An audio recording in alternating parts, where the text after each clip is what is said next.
Colors FM সম্পূর্ণ রঙিন। Welcome back to Colors FM 101.6 চলছে সম্পূর্ণ রঙিন with me Ona and Proma এবং আমাদের সাথে আছে শোবিজের জনপ্রিয় দুজন মারিয়া আপু এবং নাবিলা আপু। তো তাদের দুজনের সাথে আমরা অনেকক্ষণ গল্প করলাম এবং অনেক কিছু জানতে পারলাম যেগুলো খুব ইন্টারেস্টিং, তাই না প্রমা? Yes, and we were having fun off air কিন্তু এতটাই। তো রান্না বান্না নিয়ে কথা হচ্ছিল। মারিয়া আপু বলছিল রান্না করতে খুব ভালো লাগে। তো মারিয়া আপু কি রান্না করলে আজকে? আজকে বিফ ফ্রাইজি বানালাম, আমার খুব পছন্দের একটা ডিশ। তারপরে গরুর ভুনা, তো এটা তো সবাই বানায়।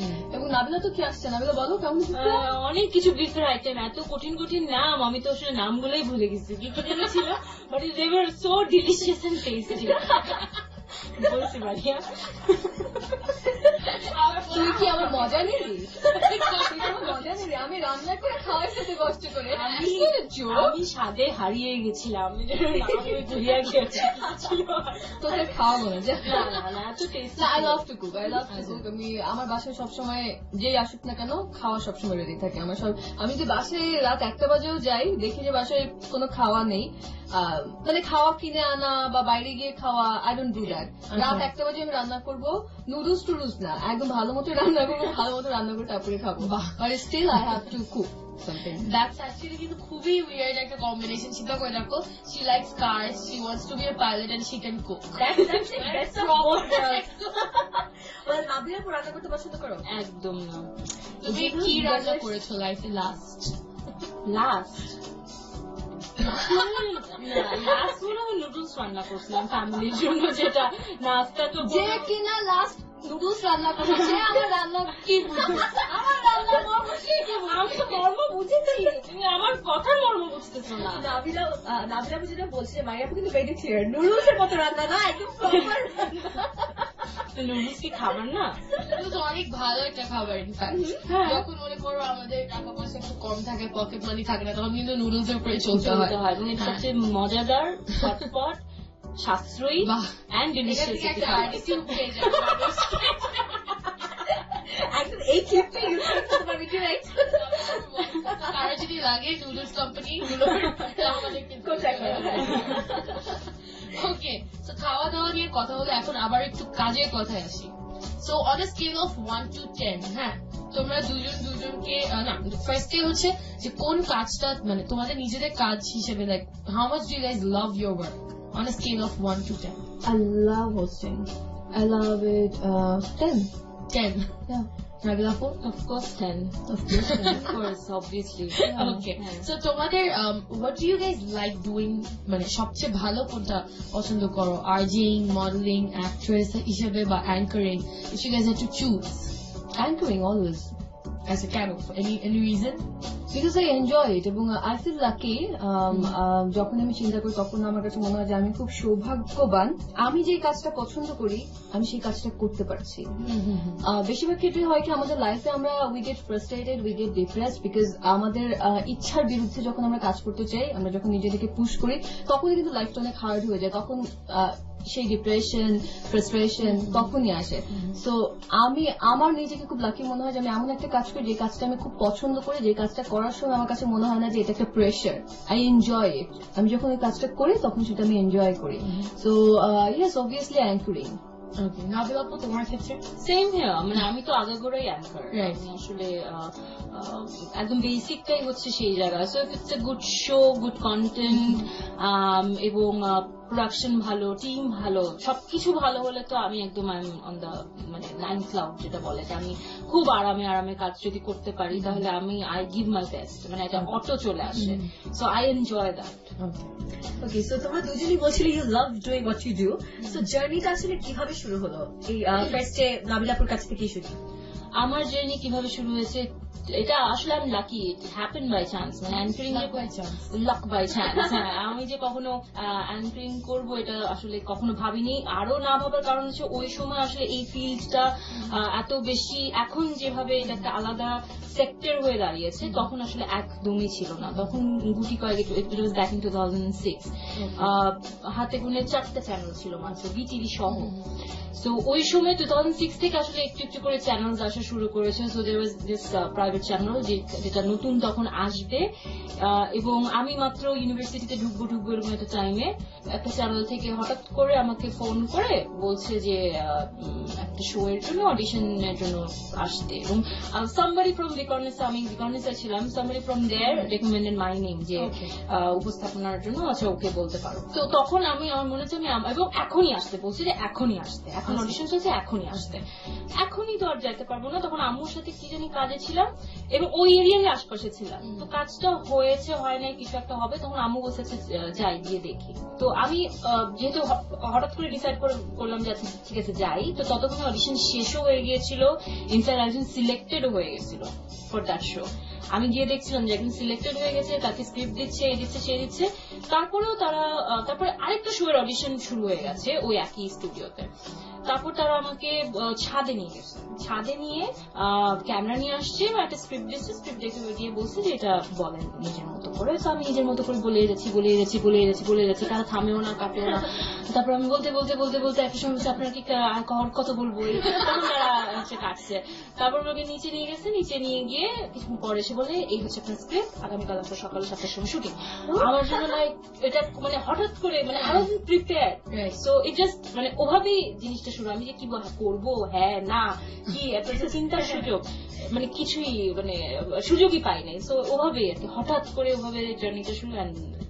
Lucky যে এটা এখন মতো That's great. That's great. Without any training, that's amazing. And how about Maria? তোমার কিভাবে শুরু হলো জার্নিটা? আমার কাছে হঠাৎ করে একজন, আমি মহাখালী ফ্লাইওভারে গাড়িতে করে যাচ্ছি, তো আমার কাছে হঠাৎ করে মনে হচ্ছে আচ্ছা I need to do something, হ্যাঁ আমার কিছু একটা করতে হবে, আমার একটা চাকরি লাগবে।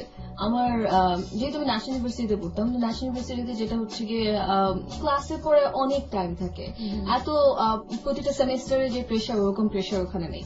আমার কাছে মনে হচ্ছে আই হ্যাভ এনাফ টাইম, আমার কাছে মনে হচ্ছে আমি টাইমটা ওয়েস্ট করছি, so I need to do something. তো আমি সব জায়গায় অ্যাপ্লাই করা শুরু করলাম, এবং তখন আমার কাছে অ্যাপ্লাই করার পরে যখন আমার কাছে ইন্টারভিউ কলস আসলো, আমি না এইসব কর্পোরেট জব করবো না, I want to be an archer. হ্যাঁ আমি না মানে ওখানে বসে চিন্তা করতেছি। Then I started dropping my CVs, যতগুলো রেডিও স্টেশন তখন ছিল, এবং সেখান থেকে আমাকে দুটো স্টেশন থেকে ডাকলো। একটা স্টেশন আমার আগে হয়ে গেল এবিসি রেডিও, সেখানে আগে হয়ে গেল, এবং তার পরপরই আরেকটা স্টেশন থেকে ডাকলো। বাট আমার কাছে মনে হলো যে না আমি এবিসি রেডিওতেই থাকতে চাই। এবিসি রেডিওতে কিন্তু I had to go through so many interviews, like written, vivas, voice audition, তো সবকিছু করে টোরে তারপরে যখন চান্স পেয়ে গেছি আর ওই স্টেশনটা থেকে যখন পরে আসলাম না আমি এবিসি রেডিওতে থাকবো। আমার ট্রেনিংটাই হয়েছে এবিসি রেডিওতে। আমি আজকে বলবো যে আমি আজকে একজন এমসি হতে পেরেছি বা একজন টিভি হোস্ট হতে পেরেছি, সেখানকার পিছনে অনেক বড় অবদান হচ্ছে এবিসি রেডিওর, বিকজ 6 মাসের একটা ট্রেনিং ছিল and I got to learn so many things in different sectors. তারা আমাদেরকে লাইক রিপোর্টিং থেকে শুরু করে সবকিছু ট্রেনিং দিয়েছিল, আর্কাইভিং এভরিথিং। তো ওখান থেকে বলবো যে আমার শুরু। তারপর হঠাৎ করে যখন রেডিওতে শোজ করছি বেশ কয়েক বছর হলো, 2009-এ জয়েন করলাম, 2012 আমার কাছে মনে হচ্ছে আই নিড সামথিং নিউ নাও। আমি যতদিন রেডিওতে কাজ করছি তত আমার কাছে মনে হচ্ছে যে আমি আমার ক্যামেরায় আমি আমার ফেস দেখাবো বা ফেসবুকে যে পোস্ট করা, আমার ভিতরে ওগুলো ছিল না। তো 2012 when I got chance for a television, তো আমি ওখানে অডিশন দিতে গেলাম শো এর জন্য, এবং ওইরকম আমারও একই অবস্থা। আমি যখন অডিশন দিচ্ছি আমি বলেই যাচ্ছি, কেউ কাট বলে না, বলেই যাচ্ছি দ্যাট ওয়াজ চ্যানেল 24। তো অনেকক্ষণ ধরে যখন বলছি হয়েছে আপা আপনি অনেক ভালো বলেন, হয়ে গেছে ওদের ওখানে আমি জয়েন করলাম। ওদের ওখানে জয়েন করবার পরে then I got travel shows and now that made me That's great. Well, Maria, you were talking about travel shows. মানে travel shows হচ্ছে best, তাই না? আমি এই শোটা খুব দেখতাম, খালি বলতাম ইস মারিয়া আপু এত মজা জায়গায় ঘুরে বেড়ায়। That's like একটা dream show. Yeah, it's a dream show. It was a dream come true because I always used to watch TLC. It's still আমার মানে favorite. মানে Fox Traveler TLC is still my favorite. তো আমি যখন দেখতাম অনেক সময় আরে কি মজা, মানুষটা ঘুরতেছে, খাচ্ছে, যাচ্ছে, আর একটা জায়গায় কথা বলতেছে, হ্যাঁ, এবং they are getting paid for it. আমার কি মজা, এরকম একটা কাজ করতে পারলে মানে আমার না, আমি বলবো যে আমি বারবার বলি না যে আমি lucky, I'm really lucky. I'm really কালকে এটা চিন্তা করতাম কিভাবে আমার কাছে আসলো. So I feel I'm grateful to Allah that I always got that. Always got But with luck, I think beauty and brain তোমাদের দুজনের মধ্যে আমি সেটা দেখতে পাই. শুধু luckকে I think credit দিলে হবে না. You guys had the talent, that's why you're here, and quite inspirational for us, right? Right. Okay, so on that note, আমরা ছোট্ট একটা ব্রেকে চলে যাই. We'll be right back. কিছু পছন্দের গান শুনে আসি. Only on Colors FM 101.6. 101.6 Colors সম্পূর্ণ রঙে Welcome back to Colors FM 101.6 এবং আজকে I don't know I'm having so much fun. So প্রমা আছে সাথে আছে অহনা. Yes, সম্পূর্ণ রঙিনে আমাদের সাথে আছে মারিয়া আপু এবং নাবিল আপু. দুজনের সাথে কথা বলে সত্যি আমাদের মনে হচ্ছে যে আমাদের ফিউচার দেখছি. হ্যাঁ, এটা যদি ফিউচার হয় ভবিষ্যৎ অন্ধকার. I want to live my future. But আমরা কি এতগুলো যে আমাদেরকে দেখে মনে হয় future দেখে তোমরা সবসময় নেগেটিভলি কেন নিচ্ছ? We're inspired by you too. Inspired as in তোমরা যেভাবে প্রফেশনাল এবং পার্সোনাল লাইফে তোমরা আসলে খুব একটা ডিফারেন্স না আমার যেটা মনে হয়. তোমরা এখনো মানে অফেয়ার যেরকম তোমরা অন এয়ারও সেরকম. That's the least thing I could ওটাই explain. তো প্রথমেই আমরা দুজন বললাম যে be yourself. Otherwise না কাজটা প্রেশার হয়ে যায়. যখন আমাকে নাটক করাটা এটা আমার আরেকটা প্রেশার, কারণ বিকজ হচ্ছে নাটকে যখন আমাকে অন্য একটা ক্যারেক্টার প্লে করতে হয় তখন আমাকে ক্যারেক্টারটা বুঝতে হবে, সেই ক্যারেক্টারে ঢুকতে হবে.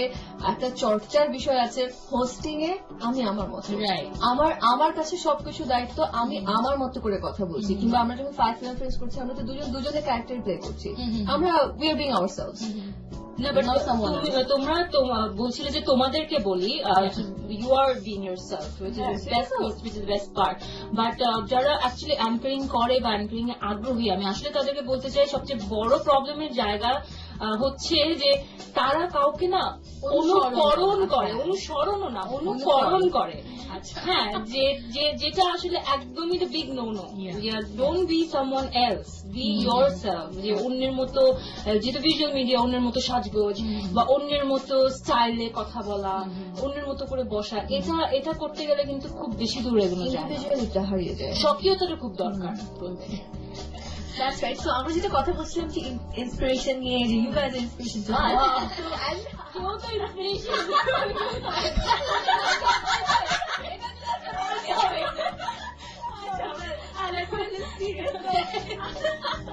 কাজের ক্ষেত্রে তোমাদের ইন্সপিরেশন কি আমি এটা জানতে চাবো, যে যারা তোমাদেরকে সবসময় সাপোর্ট করেছে বা someone who inspired you throughout your journey. My inspiration is my mom, brother, and Rajit. These 3 persons are my inspiration. How about Nabil Appu? আমার আসলে ইন্সপিরেশন বলতে অফকোর্স ফ্যামিলি সাপোর্টটা ছিল, তাদের উৎসাহটা ইনিশিয়ালি অ্যাকচুয়ালি তাদের উৎসাহটা খুব বেশি ছিল. এখন কিছুটা এরকম হয়ে গেছে, দেখতে দেখতে কিছু যায় আসে না তাদের, এরকম একটা ব্যাপার. বাট শুরুতে আসলে ব্যাপারটা ওরকম ছিল যে তাদের আগ্রহ, যে টিভিতে দেখালেই তারা খুব এক্সাইটেড হয়ে যাচ্ছে, তাদের জন্য মনে হয় না একটু ভালো কাজ করি. সো হ্যাঁ, বাট আমি কিন্তু বেশি আমি নিজের ইন্সপিরেশন. আমার কাছে মনে হয় I give the credit to my self, because যতটুকু যা কাজ করছি, এতদূর এসেছি, ইটস অল মানে আমার মনে হয় এটা আমার নিজের পরিশ্রমটাই আসলে সবচেয়ে বড় ছিল. অ্যান্ড অফকোর্স যদি এখনকার কথা বলি তাহলে there is someone very special who inspired me through and through. Just triple S. So হ্যাঁ, right now Just with triple S. খুবই ইন্সপিরেশনাল একজন পার্সন. আরেকটা ব্যাপার হচ্ছে যে আমি যেহেতু ক্রিকেটের শোজ বেশি করি, আমার জন্য সবচেয়ে বড় ইন্সপিরেশন কিন্তু হচ্ছে ক্রিকেট ফ্যান্স এবং Bangladesh cricket team. Bangladesh cricket team যখন ভালো খেলে আমার মুড পুরোই, সেই দিনের শো হচ্ছে কি আমার লাইফের বেস্ট শো. টিভিতে দেখলেই আমাকে বাংলাদেশ জিতেছে, বাংলাদেশ যখন কোয়ার্টার ফাইনালের জন্য সিলেক্টেড হলো, আমার হাতে একটা ফোমিং স্প্রে, আমি জাস্ট আমাকে বলছে যে আপু জাস্ট কংগ্রাচুলেশন বলে স্প্রে করা শুরু করবেন. আমি স্প্রে করে হ্যাঁ একদম ফুটে চিৎকার স্প্রে করে, এখন স্প্রে ক্যানটা কোথায় থেকে হোস্ট করতে হবে.